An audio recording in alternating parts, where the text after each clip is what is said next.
눈 성형 수술 후에 빠른 회복을 위해서 어떻게 관리해야 되는지, 어떤 주의사항들이 있는지 한번 간단히 설명해 보도록 하겠습니다.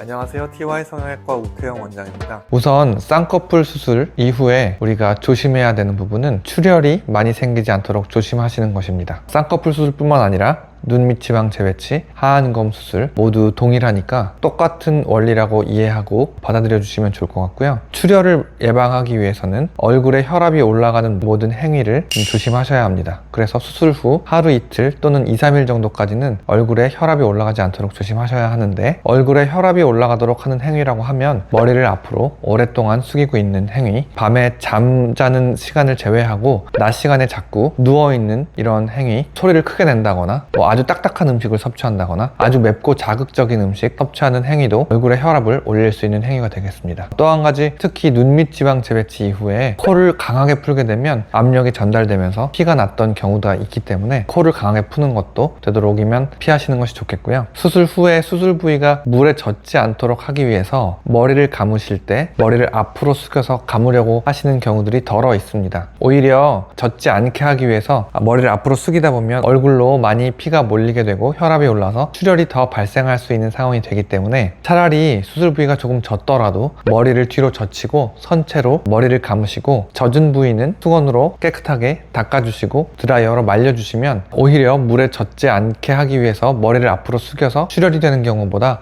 오히려 더 안전하다고 할 수 있겠습니다. 수술 직후에 마취가 풀리면서 통증이 생기게 되는데, 어느 정도의 통증이 괜찮은지, 어느 정도의 통증은 참지 않고 병원에 연락을 해야 하는지, 이런 부분들이 많이 궁금하실 수 있는데요. 수술 부위를 눈으로 봤을 때 붓기가 엄청 심해서 눈이 떠지지 않을 정도라거나 피가 줄줄 흐른다거나 하는 경우에는 빨리 병원에 연락을 해보시는 것이 좋겠습니다. 그 외의 모든 경우, 눈이 조금 부어있기는 하지만 적당히 잘 떠지고 또 추가적으로 출혈이 막 일어나지 않는 그런 경우에 통증만 있는 상황이라면 병원에서 처방받은 약을 한번 복용해 보시고, 그래도 한 2-3시간 이후에도 통증이 지속된다 하시면 추가로 타이레놀 정도를 한 번 더 복용해 보실 수가 있겠습니다. 눈 수술 중에서도 특별히 출혈에 조금 더 신경 써야 하는 경우가 있다면, 중년에서 상안검, 하안검을 동시에 시행한 경우거나 아니면 젊은 환자에서라도 눈 밑 지방 재배치를 시행한 경우에 윗눈꺼풀보다 출혈에 의한 시신경 압박 등의 영향이 있을 수 있기 때문에 조금 더 주의해 주셔야 합니다. 그래서 저는 항상 환자분들께 수술 후 이틀째까지 눈을 가볍게 압박하는 방법을 추천드리는데요. 눈을 가볍게 압박하는 방법에 있어서 가장 중요한 포인트는 강하지 않게 약한 압력으로 짧게 하지 말고 긴 시간 동안 하시는 것이 좋고, 수술 후 이틀째까지 출혈을 예방하기 위해서 시행해 주시면 붓기와 멍 감소에 도움이 됩니다. 누르는 방법은 눈 위에 휴지나 거즈 같은 것을 한 장 대고요. 손바닥으로 우리가 눈이 피곤할 때 눈을 감싸듯이 가만히 눌러주고 한 2분에서 3분 정도 가만히 눌러주시면 되는데요. 어느 정도 세게 눌러야 되는지 이런 부분들에 대해서 수술 직후에 보통 설명을 다 드리니까 그 설명을 참고하셔서 하시면 되고, 주의하셔야 할 점은 특정 부위만 아주 좁게 깊게 누르는 행동은 하안검 수술을 하셨거나 눈 밑 지방 재배치를 하신 경우에 옮겨놓은 지방이 다시 움직일 수가 있기 때문에 그렇게 하는 방법은 하지 않으시는 것이 좋습니다. 안구 압박을 하지 않는 동안에는 천천히 집에서 왔다 갔다 조금 산책하듯이 움직여 주시는 것이 좋고, 아이스팩을 눈에다 좀 갖다 대는 방식으로 냉찜질을 하시는 것도 도움이 되는 방법입니다. 냉찜질을 너무 열심히 하시는 경우가 가끔 있는데요. 혈관을 수축시키고 멍과 붓기를 감소시키는 데 수술 직후에 도움이 되는 것은 맞지만, 너무 차가운 것을 얇은 피부에 직접 너무 오랫동안 갖다 대게 되면 피부가 손상될 수 있기 때문에 냉동실에서 완전히 얼려서 쓰시기보다는 그냥 냉장고에 잠깐 넣었다 쓰시는 정도가 어떨까 싶고요. 30초에서 1분 정도 가볍게 하시는 것이 좋겠습니다. 수술 부위의 상처는 다친 상처와 달리 매우 깨끗하기 때문에 이 부위에 대해서 특별히 병원에 내원해서 드레싱을 해야 하거나 이런 경우는 잘 없습니다. 하지만 어떤 경우에 병원에 좀 가서 진료를 보는 것이 좋겠느냐 하는 부분에 대해서 한번 말씀을 드려보면, 피가 막 흘러서 자꾸 출혈이 되는 경우도 있겠고요. 붓기가 엄청 심한 경우도 있겠고, 또는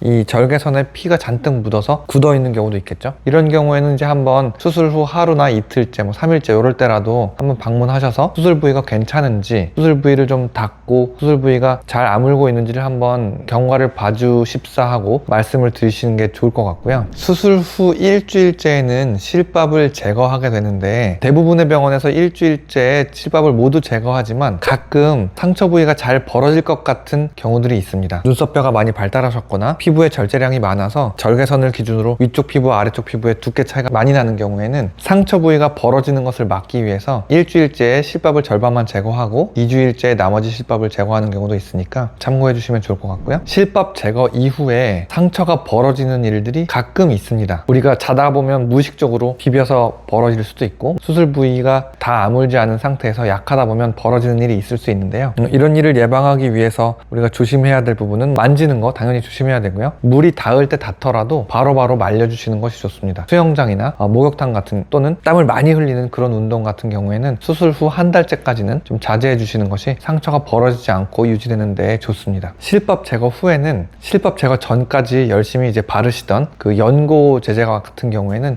중단해 주시는 것이 좋습니다. 실밥이 제거된 이후에도 수술 부위가 너무 습하게 유지되다 보면 상처 부위가 약해지고 벌어질 수 있는 경우가 있기 때문에 저는 실밥 제거 이후에는 안연고를 중단하라고 말씀드리고 있는 편입니다. 이 시기쯤에는 가끔 이제 흉터에 많이 걱정을 하시는 분 같은 경우에는 흉터 연고를 시작해 볼 수 있는 시기입니다. 흉터 제제에는 시트 제제와 연고 제제, 이렇게 두 가지로 나뉘는데요. 눈꺼풀에는 당연히 시트 제제를 붙이기가 어렵기 때문에 실리콘을 함유한 흉터 연고를 사용할 수 있습니다. 일반적으로는 흉터 연고를 사용하지 않고도 흉터가 심하지 않게 대부분 잘 개선되기 때문에 꼭 사용하실 필요가 있다고 말씀드리지는 않고요. 가끔 눈꺼풀에 알레르기 같이 결막염 같은 것이 심하거나 아니면 쌍꺼풀 테이프를 많이 써서 눈꺼풀에 태선화가 심한 경우, 그런 경우에는 흉터가 조금 더 남을 수 있기 때문에 경우에 따라서 권하는 경우가 있습니다. 그래서 제가 특별히 권하지 않았다면 흉터 연고를 꼭 딴 데서 찾아보고 따로 사서 쓰시거나 그럴 필요는 없겠습니다. 수술 후 한 달째쯤이 되면 눈이 오히려 수술 직후보다 많이 불편해지실 겁니다. 오히려 눈이 더 뻑뻑하고 조이고, 바람 불면 바람 들어간다고 그러시고, 세수하면 물 들어간다고 하시고, 눈이 덜 감긴다, 시력이 떨어졌다, 눈물이 줄줄 난다, 다들 이런 말씀들을 많이 하시는데요. 심리적으로도 수술 후 한 달째가 됐기 때문에 수술이 뭔가 잘못된 게 아닌가, 이러한 의심을 가지실 수 있는 시기입니다. 물론 수술에 문제가 있을 수도 있기 때문에 걱정하시는 게 당연하지만, 제가 방금 말씀드린 수술 부위에 시간이 지나면 개선될 수 있는 부분이기 때문에